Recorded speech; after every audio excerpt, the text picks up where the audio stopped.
সাভার থেকে ফেরার পথে শহীদ প্রেসিডেন্ট জিয়াউর রহমান ও সাবেক প্রধানমন্ত্রী বেগম খালেদা জিয়ার সমাধিতে শ্রদ্ধা জানিয়েছেন নবনির্বাচিত স্পিকার হাফিজ উদ্দিন আহমদ, বীর বিক্রম ও deputy speaker barrister Kaiser Kamal.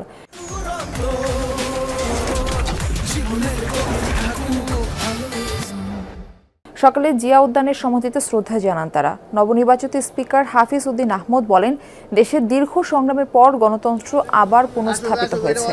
সরকার ও বিরোধী দল মিলে জনগণের আশা আকাঙ্ক্ষার বাস্তবায়ন ঘটাবে।